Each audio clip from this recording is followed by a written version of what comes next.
A nombre del Instituto Municipal de Arte y Cultura de Celaya y del Museo de Celaya Historia Regional, les doy la más cordial bienvenida a este ciclo de conferencias titulado Mujeres evolucionando la historia. Y para comenzar, tenemos como invitada especial a la maestra Paola Klug, quien desarrollará el tema Mujeres gobernantes, guerreras y líderes en el México prehispánico. La maestra Paola Klug nació en Tecolutla, Veracruz, y radica desde hace 9 años en Celaya, Guanajuato. Con ascendencia chinanteca, alemana, afromexicana y guatemalteca, conoce de primera mano la importancia y el valor del mestizaje en México y como autora honra todas las raíces de este país a través de sus obras. Comenzó a escribir en forma profesional en el año 2011. Algunas de sus obras han sido traducidas al inglés, al italiano, al portugués, al árabe, al francés, al alemán y también al polaco. De la misma forma, sus cuentos han llegado a todos los continentes y a más de 160 países. Ha participado en 16 antologías literarias, en 20 revistas, en 7 diarios de difusión nacional y también en 3 gacetas culturales. También ha participado en diversas publicaciones digitales en México, Alemania, Argentina, Colombia y España. Su principal herramienta de trabajo son las redes sociales, con poco más de 80,000 seguidores en Facebook, y es una de las autoras mexicanas más leídas en la actualidad. Pues bienvenida y que disfruten su participación.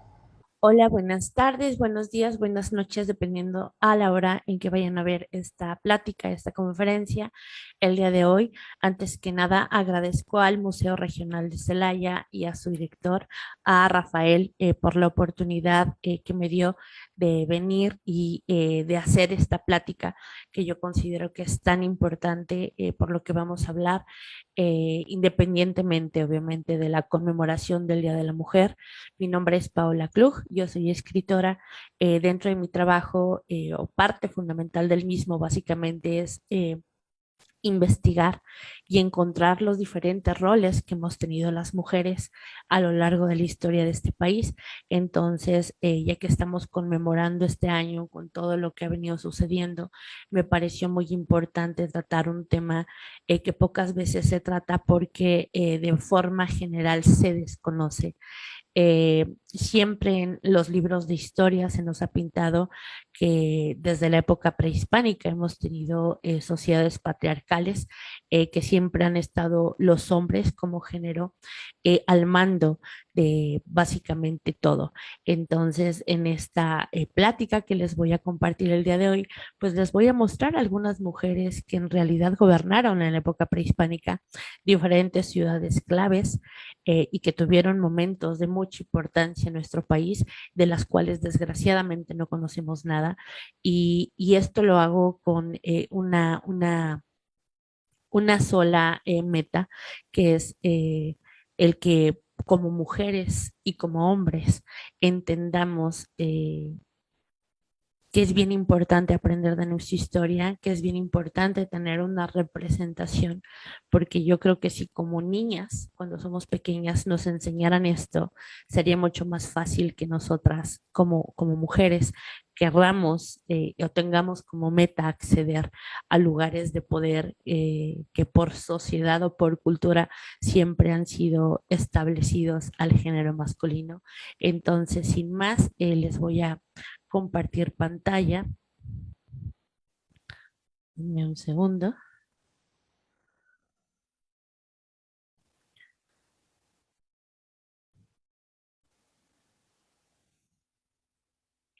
Ok.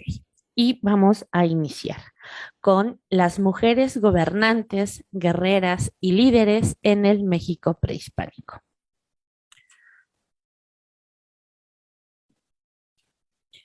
La historia nos ha enseñado que existieron en la antigüedad grandes hombres, líderes, gobernantes y guerreros. Sin embargo, olvidó hablarnos de las mujeres que cumplían con estos mismos roles sociales. A causa de esto, el papel de la mujer en la historia prehispánica ha sido errado la mayor parte del tiempo, pues asumimos que no hubo mujeres gobernando, haciendo guerras o llevando a cabo otras labores que cuidar del hogar, de los hijos, sacerdotisas, curanderas, brujas o prostitutas. El papel de la mujer en los pueblos indígenas de antaño era más de lo que siempre nos han contado, y hoy te hablaré de algunas de estas mujeres que de alguna forma, y sin saberlo, fijaron los pilares para que todas nosotros estemos aquí defendiendo nuestros derechos. Vamos a empezar con la señora Yol Ignal. En español es la señora corazón del sitio del viento, es decir, del lugar a donde había mucho viento. La señora Yokol Khan fue una de las poquísimas mujeres mayas que usaron un título real completo y gobernaron por derecho propio durante todo un periodo. Ella reinó un total de 21 años. Aquí en esta plática voy a usar términos europeos o términos eurocentristas como real, como realeza, como rey, como reina, como emperatriz, para que puedan entenderlo mejor. Sin embargo, el nombre que se le daba, aunque era la misma función o una función muy, muy similar, pues era otro, ¿no? Ella dirigió nada más y nada menos que la ciudad de Palenque, una de las principales ciudades del pueblo maya. Durante su reinado sufrió ataques como cualquier otro gobernante y sobrevivió a todos. Es decir, que durante el reinado de la señora Yol Khan hubo varios ataques a su gobierno, hubo muchas protestas, hubo muchas personas interesadas en quitarle el poder. Sin embargo, ella cumplió con el lapso hasta que murió y fue sucedida por Ayed Yolmat, que era su hijo primogénito. Ella es una de las primeras mujeres gobernantes dentro de la historia del pueblo maya, fue una de las gobernantes más importantes para este pueblo y pues como podemos ver duró muchos, muchos años en su gobierno. Todas las diapositivas que van a estar viendo ahorita en pantalla, es decir, el rostro de estas mujeres se hizo con inteligencia artificial. Al finalizar la conferencia les voy a decir dónde pueden encontrar un poco más de esta información. Vamos a pasar ahora con Iztaccíhuatl, en español Gilote Blanco. Ella gobernó durante 4 años la ciudad de Tula, donde fue cuidada y protegida por varios señores y criados. Es decir, esta chica era muy pequeña, en realidad era muy joven. Ella era una de las personas que más protegían, era una persona muy cuidada y una persona muy querida dentro de Tula. Posteriormente fue llamada a gobernar Cuautitlán, lugar en donde fue fundadora y también residente. Es decir, cuando Iztaccíhuatl es llamada a ir a este nuevo lugar que se va a formar, que se va a fundar, Cuautitlán no existía, ella llega y ella funda la ciudad de Cuautitlán y en él gobernó durante 11 años antes de que llegara la invasión y que fuera destruido por completo o en su mayor parte el pueblo tolteca. No se sabe mucho de su gobierno ni tampoco de su vida o de su muerte. Sin embargo, esta mujer fue la creadora de Cuautitlán como se conoce el día de hoy. Y como podemos ver, era en realidad una reina muy, muy joven. Vamos a pasar nuevamente al pueblo maya con la señora Cabalchuk. Ella fue la esposa principal. Como saben, el pueblo maya pues podía tener más mujeres, en especial la realeza o la élite gobernante. Y ella también fue la tía del rey Itzamambalam y muy probablemente se dice que fue la hermana de la señora Pacal. A pesar de que no gobernó de forma solitaria, es decir, que la señora Cabalcuk gobernaba junto a su esposo, es una de las pocas mujeres mayas representadas en las estelas reales. Las estelas reales son esto que aparece aquí en pantalla. Básicamente, todos los motivos que se encuentran en las estelas cuentan la historia del pueblo maya, cuentan la historia de las diferentes ciudades, pero hay muy pocas mujeres grabadas en esta historia. Ya hay muy pocas mujeres grabadas en las estelas, entonces la señora Kabak es una de ellas.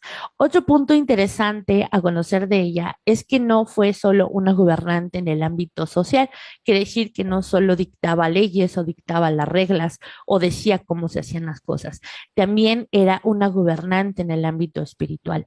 La señora Kabak aparece en las imágenes realizando sacrificios rituales, algo que para las mujeres en el pueblo maya pues no estaba permitido. Era un cargo exclusivo de los chamanes, es decir, del género masculino, lo que nos habla de su importancia y de su valía en su comunidad. Ella no tuvo hijos, no heredó como tal el trono, pero reinó al lado de su esposo durante muchos años. El hecho de que la señora Cavalcook aparezca en las estelas es súper importante porque quiere decir que fue algo a una persona que fue una gobernante que tuvo una importancia vital dentro de la comunidad y dentro de la historia como tal. Entonces es súper importante en el pueblo maya esta mujer. Vamos ahora con Sakuk. La señora Sakuk, o en español, Ave Blanca, inició su gobierno una vez que se unió a un noble de segundo rango.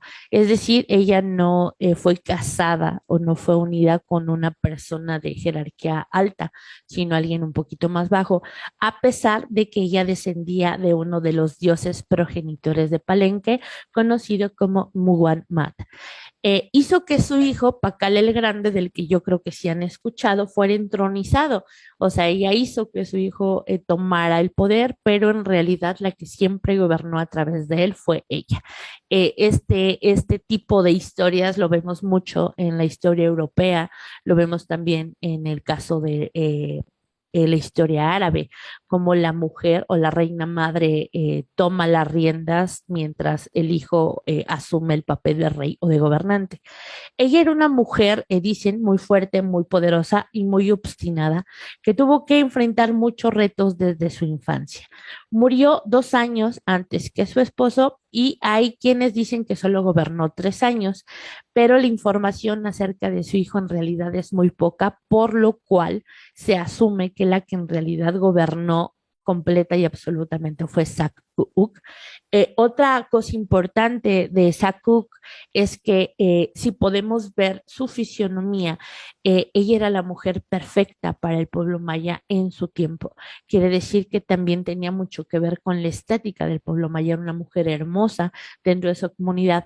Y esto nos habla también de los diferentes estándares de belleza que ha tenido el pueblo mexicano y por ende las mujeres mexicanas, que ha sido tan diverso, que ha sido tan variado y que nos deja que pensar el hecho de que siempre estemos presionadas por cumplir un estándar estático que quizás no nos pertenece y no nos demos cuenta de que en realidad somos hermosas, seamos como seamos.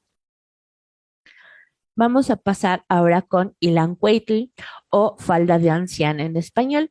Según una de las versiones, Ilancueitl era una princesa colhua. Los colhuas vivían en lo que ahora conocemos Iztapalapa, que era en realidad un señorío. Y al igual que su hermana, fueron esposadas, es decir, fueron obligadas a casarse con dos caudillos chichimecas. En ese entonces, pues los matrimonios arreglados eran algo normal, tanto para hombres como para mujeres. Básicamente la función de Ilancuetl era proporcionar un apellido o sangre de alcurnia, digámoslo de alguna forma, a su nuevo esposo, que en realidad pues era nada más y nada menos que Tenoch, que es el fundador de Tenochtitlan, de la ciudad como tal. Por ende, Ilancuetl fue fundadora de esta ciudad tan importante para el pueblo mexica hasta el día de hoy y para el pueblo mexicano como tal hasta el día de hoy. Y se cuenta que tanto Tenoch como Ilancuetli gobernaron esta ciudad por un poquito más de 64 años. De su hermana no sabemos nada, con quién se casó o qué fue lo que ella aportó a su nuevo matrimonio. Sin embargo, ambas pertenecían a la realeza del pueblo mexica o a una familia muy importante dentro del pueblo mexica. Vamos a pasar ahora a Atotoxtli, segunda. Atotoxtli yo creo que es una de las mujeres más importantes en esta lista. Nosotros conocemos la historia de Moctezuma, que fue el último Tlatoani, es el último emperador del pueblo mexica, básicamente era el pilar del pueblo mexica.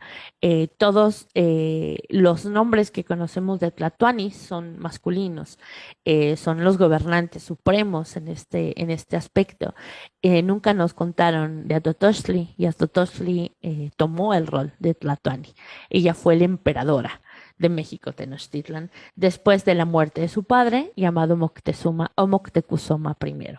Nadie sabe a ciencia cierta por qué fue elegida antes que su hermano. Ella tenía un hermano que se llamaba Iquehuacatzin. Sin embargo, ella fue elegida por quienes tomaban estas decisiones, por el Consejo de Ancianos, y es elegida a Totosli. A Totosli termina casándose con su primo, que también era algo normal dentro del pueblo mexica, que era Tezosomoc, del que también hemos escuchado hablar mucho en la historia de México, y tuvo tres hijos con su primo, Axayacatl, Tizoc y Ahuizotl. Y fue el primero, Axayacatl, fue el que reinó Tenochtitlan después de su madre, después de Atotoxtli. Misteriosamente, y en un caso sin precedentes, Atotoxtli no es mencionada ni por las fuentes mexicas ni tampoco por las fuentes españolas. El linaje del que descendía, que es la parte yo creo que importante también dentro de la historia de Atotoxtli, es que era el vínculo entre la cultura tolteca, la cultura de Culhuacán y la cultura mexica. Es decir, que ella descendía de tres de los pueblos más importantes, en su sangre venía pues todo este poder, toda esta fuerza y linaje, y por eso también era muy importante dentro de la comunidad. Así que la importancia de Atotoxtli es importante para todas nosotras, porque ella fue gobernante de México Tenochtitlan, ni de más ni menos.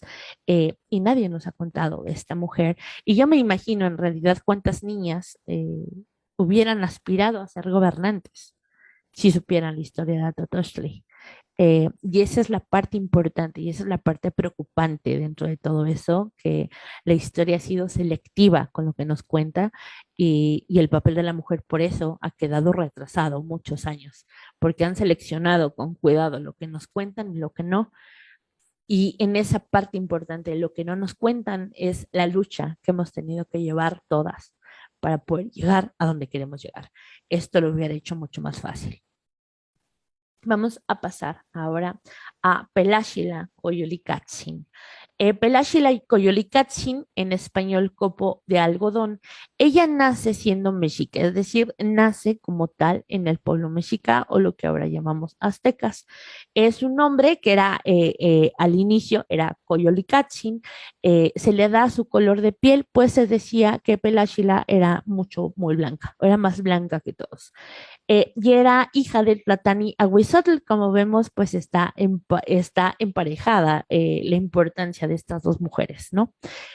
Son familia, son la misma sangre. Hay algo muy importante con Pela Shila que les voy a contar de rapidísimo. Su padre tenía muchos problemas con el pueblo zapoteca, si bien pues también yo creo que la mayoría sabemos que el pueblo mexica era un pueblo pues conquistador y un pueblo colonizador de alguna forma entre los mismos pueblos vecinos, ¿no? A los mexicas les gustaba hacer un imperio y tomaban todo lo que podían. Sin embargo, su padre se enfrenta a un problema con el pueblo zapoteca porque es incapaz de dominarlos en ese momento. Entonces, habían muchos muertos de un lado o de otro, las fronteras pues eran móviles, de repente eran de los mexicas, de repente eran de los pueblos zapotecas, perdón. Entonces a Coyolicatzin se le ocurre viajar en secreto a Oaxaca. Ella ingresa a los baños privados de Cosijoesa, que en ese momento pues era el emperador o la máxima autoridad de los zapotecas. Nadie sabe qué pasó en estos baños. Sin embargo, lo que se nos cuenta después es parte de la historia. Ella le pide a Cosijoesa que envíe emisarios a Tenochtitlan y que le plantee a su padre una tregua. La única condición para llevar a cabo esta tregua es que ellos como emisores tienen que elegir a una esposa para él. Cosijoesa acepta, le da determinado tiempo a Coyolicatzin para que regrese a Tenochtitlan. Su padre no sabe qué fue, nadie sabe qué fue. Posteriormente le envía a sus emisarios, mismos que son pues recibidos por el Tlatoani. Lo único que Cosijoesa les pide a sus mensajeros es que la mujer que elijan debe de tener un lunar y su piel debe ser blanca, pero ellos no saben quién es Coyolicachi, nunca la han visto.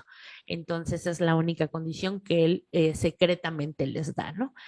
Viajan, son recibidos, le plantean la situación a Huizotl, él acepta la tregua y pues bueno, ya están todas las mujeres de la corte mexica, vamos a hablarlo así, ellos ven a Coyolicatzin, ve que es una mujer blanca y que tiene un lunar y ellos eligen a la princesa para que se despose con Cosijoesa.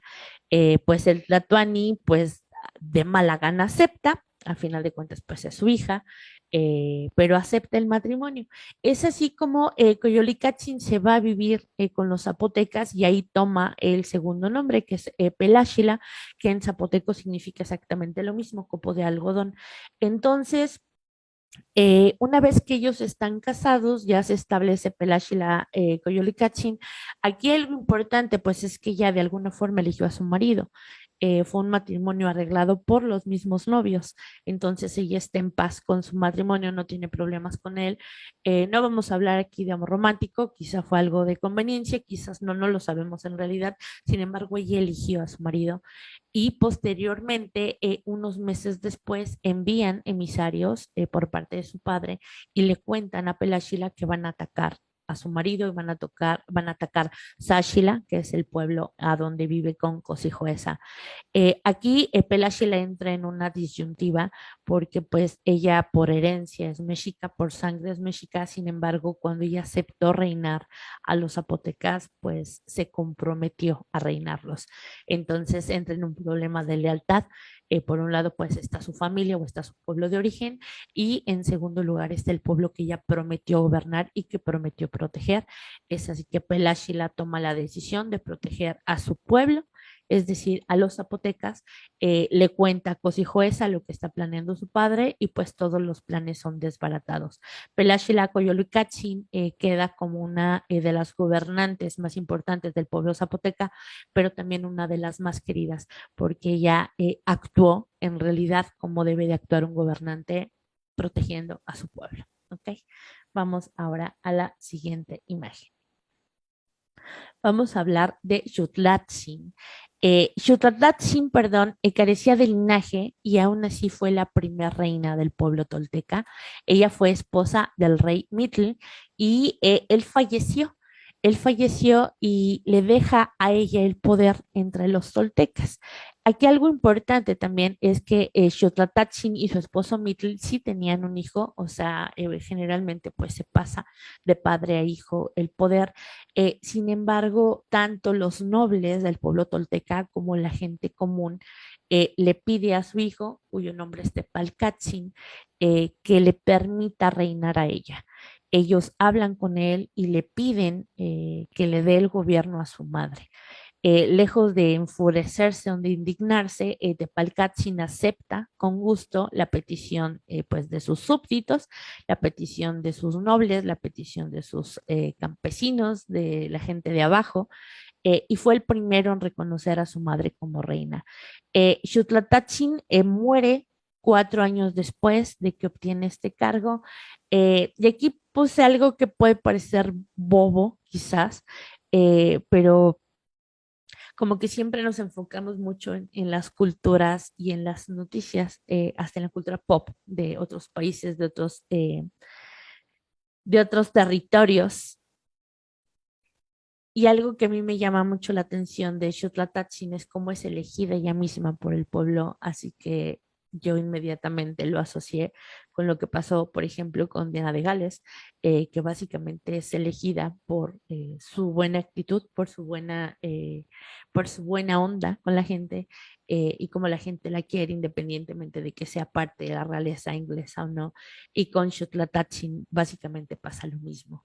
Ella sí es elegida para gobernar por la misma gente a la que va a gobernar. Era una mujer a la que querían tanto los de arriba como los de abajo, y una mujer a la que su esposo respetó, a la que su hijo respetó, y pues desgraciadamente muere antes de hacer algo más importante, pero marca un antes y un después. El hecho de que haya sido elegida literalmente por la gente de su pueblo para poder gobernarlos. Vamos a pasar ahora con Tomillao, que es en español nuestra espiga de maíz. Ella era una gobernante de las provincias de Pánuco, Tampico y Tomillao. Era heredera de un linaje huasteco.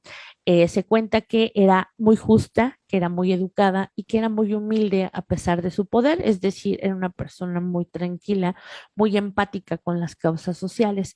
Ella era gobernante de 3 provincias muy fuertes, pero estos lugares siempre habían sido hostigados por el pueblo chichimeca. Como sabes, el pueblo chichimeca, pues bueno, abarca muchos lugares del país, y básicamente eran estas personas que no tenían como tal un pueblo, sino que eran como errantes, que no tenían lugares fijos, que no tenían, eran como muy errantes. Entonces podemos encontrar estas situaciones con los pueblos chichimecas en diferentes partes del país. Tomillao, pues bueno, estaba siendo constantemente atacada por los chichimecas. Y al igual que Peláshila, Tomillao idea un plan para asegurar la paz y la tranquilidad de sus gobernados. Y ella arregla sola un matrimonio con Xolotl. Xolotl era uno de los líderes chichimecas más importantes en la región, y de esta forma ella asegura que las provincias que ella gobierna pues estén en paz y estén en tranquilidad y que no tengan que estar siendo asediadas de forma constante por ellos. Se casa con él, tiene 3 hijos, bueno, tiene un hijo que es Nopaltzin, tiene a Cuetlazochitzin y a Tisihuachocotzin, ambas mujeres. Eh, en este punto, su esposo le pide que se vayan de estas provincias, le pide que sean partícipes de una migración masiva. Tomiyahu acepta, ya que dejó sus territorios en paz, ella acepta y consigue que algunos de sus vasallos, la gente que la sigue, la gente que la acepta, pues las acompañen dentro de esta peregrinación. Y es así como Tomillao y su esposo y sus hijos llegan al Valle de México. Aquí algo importante es que por la acción de Tommy Yao, ella logra que algunos de los chichimecas que la acompañan junto a su esposo, pues se terminen convirtiendo en un pueblo sedentario. Es más, ya no van a ser errantes, van a tener un lugar fijo a donde establecerse, y ellos quedan asentados en lo que ahora conocemos como Chapultepec, perdón.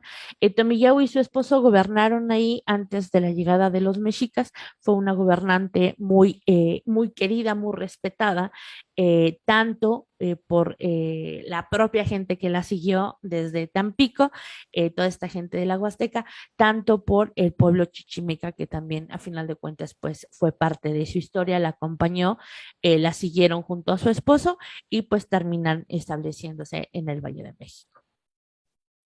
No se sabe más de Tomillao, no sabemos cuándo ni de qué forma murió, ni qué pasa con su hijo o sus hijas.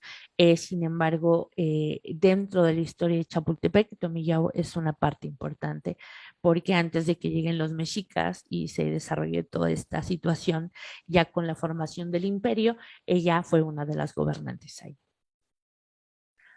Ahora vamos a pasar a esta parte de la Huasteca que me parece fascinante. En pantalla van a ver a la Venus de Tamtoc, que es la que aparece de este lado, del lado izquierdo, y del otro lado, del lado derecho, a la sacerdotisa. Estas son 2 esculturas, son 2 piedras que están ubicadas en Tamtoc, que pertenece al pueblo de la Huasteca. Esta es la Venus.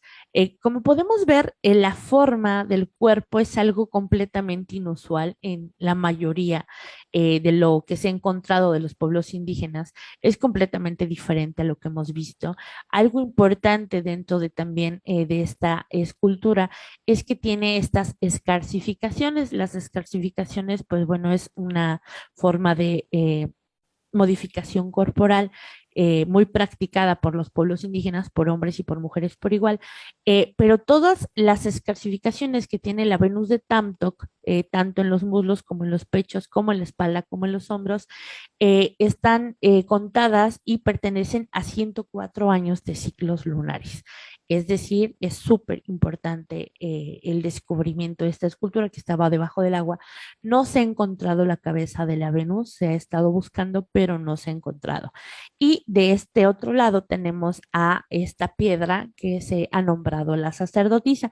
La sacerdotisa es esta mujer que está aquí en medio. Vamos a ver que tiene un parecido con la forma del cuerpo, con la Venus de Tamtok. Obviamente está hablando de fertilidad. Esta piedra como tal representa el cielo, la tierra y el inframundo. La sacerdotisa, que es nuevamente la de aquí en medio, representa la tierra. Como vemos, tiene una cabeza de calavera.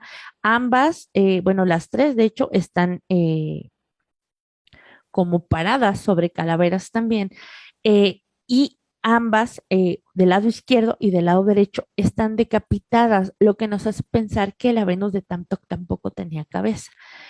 La sangre de estas mujeres sirve como ofrenda para la sacerdotisa, que a su vez devuelve todo con abundancia de cosechas.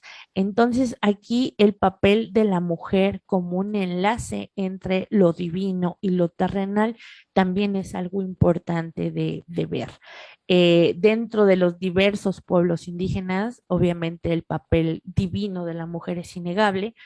Tenemos muchísimos ejemplos. Sin embargo, el que una mujer sirva de puente con lo divino y lo terrestre es algo que muy pocas veces se ven.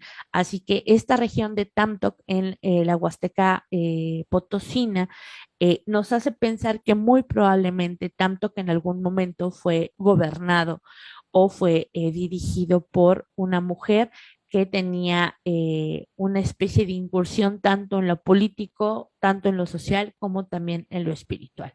Ojalá y puedan darse una vuelta en Tamtoc y visitar a la Venus y la sacerdotisa porque de verdad valen muchísimo la pena de conocer. Ahora vamos a pasar al pueblo purépecha, una de las mujeres más conocidas dentro de la historia de la conquista o de la colonización, más bien es Erendira y Kunikari. En español es Mañana Risueña. Ella era hija del Tangashan Sinsicha, básicamente pues tenía el cargo de gobernador o emperador de Sinsunzan, que está en Michoacán, y prometida de Nanuma, uno de los más temibles guerreros purépechas. Para poner en contexto, el pueblo purépecha siempre fue enemigo acérrimo del pueblo mexica, todo el tiempo se peleaban, eran acérrimos enemigos, vamos a decirlo de esta forma. Cuando llegan los españoles, el pueblo mexica manda emisarios al pueblo purépecha para pedir ayuda. El pueblo purépecha, pues, obviamente no va, pero aquí pasa algo importante. Mandan, pues, a ver, ¿no? O sea, mandan a observar y ven que el pueblo mexica, pues, fue aniquilado, la ciudad está destruida y deciden no intervenir. Y aquí hay dos versiones interesantes de la historia de Heréndira como líder. En ambas, su padre y su prometido deciden rendirse ante los españoles. Es decir, cuando llegan los observadores purépechas y le cuentan al Tanguachán, perdón, Chisincha, lo que pasa con los mexicas, él decide no intervenir y decide rendirse ante los españoles, porque si ya acabaron y masacraron hacia los mexicas, obviamente van a acabar con ellos. Entonces, él decide de forma voluntaria rendirse. En esta primera versión, Su padre es asesinado, a pesar de que se rindió, fue asesinado o mandado a asesinar por Nuño de Guzmán, que fue uno de los grandes genocidas traídos de Europa. Eh, ya lo habían bautizado a su padre como Francisco y posteriormente fue acusado por Nuño de Guzmán de idólatra y de estar incitando la rebelión de los purépechas. Entonces él es arrastrado por un caballo y posteriormente quemado en la hoguera.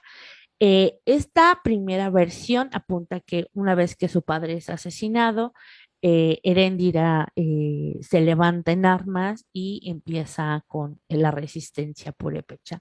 En la segunda versión se dice que su padre simplemente decidió que se iba a rendir, que iba a rendir al pueblo purépecha, eh, y que Heréndira se enoja. Heréndira se molesta mucho y básicamente pues se levanta o se rebela en contra de su padre y también de su prometido, porque su prometido se rinde pues básicamente de inmediato ante los españoles.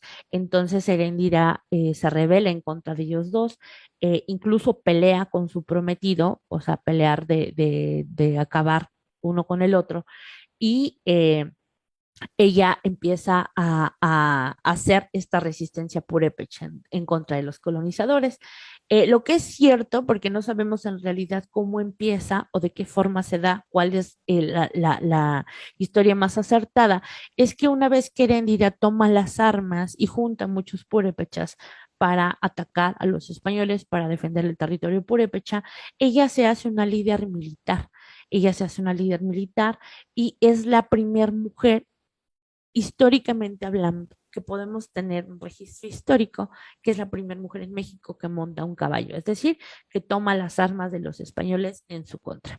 Entonces, ella cabalga con destreza un caballo que encuentra en la batalla después de masacrar españoles y se queda con él y de esta forma ella lidera la resistencia purépecha en contra de la colonización.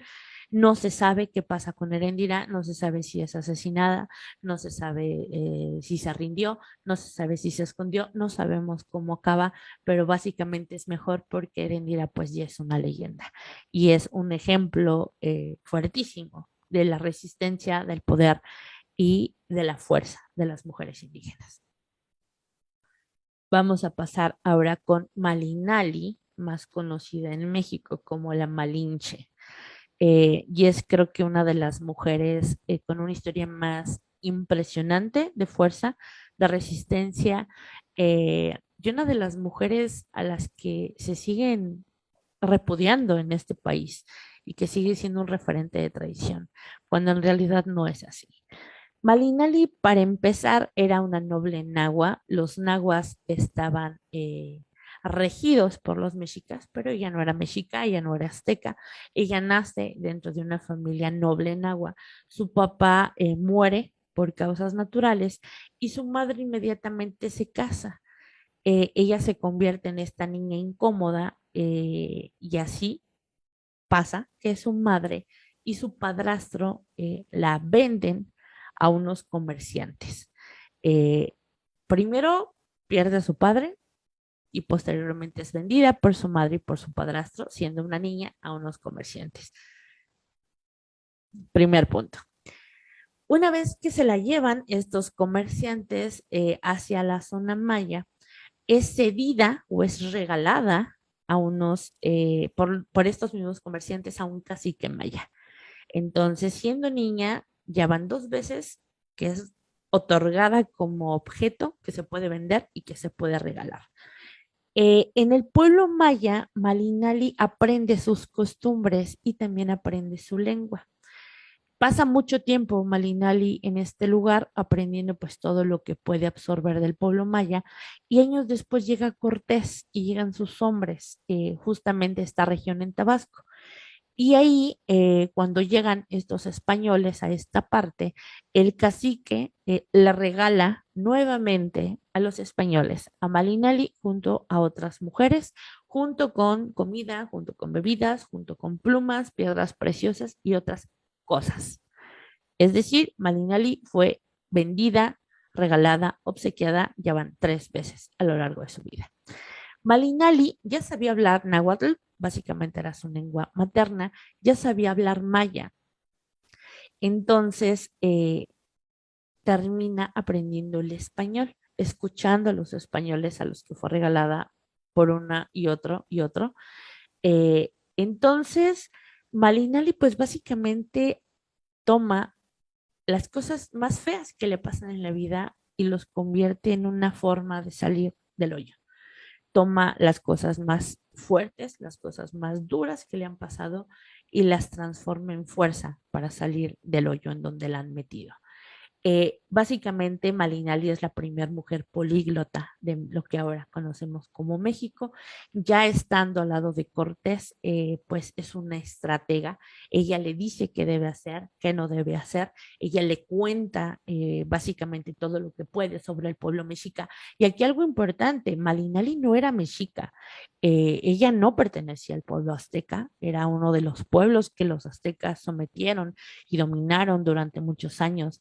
Entonces Malinali en realidad no traicionó a nadie.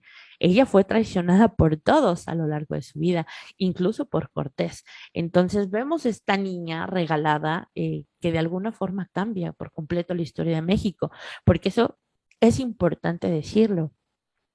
Sin Malinali probablemente Cortés no hubiera ganado, porque ella le decía cuándo podía pelear y cuándo no.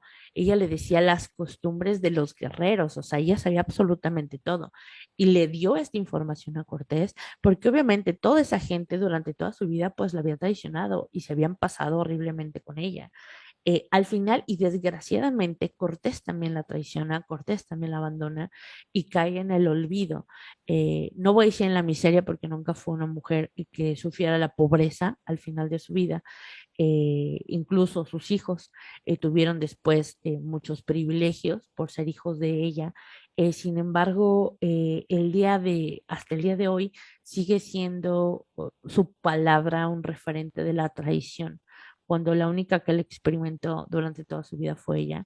Entonces, para mí, Malinali como tal, y no le digo Marina, porque para mí es Malinali, es un ejemplo también de cómo una mujer, aun cuando es cedida, vendida, regalada, toma lo mejor de esas situaciones que podrían tronar a cualquier persona, incluso a cualquier hombre, y ella los convierte en una ventaja para salir adelante.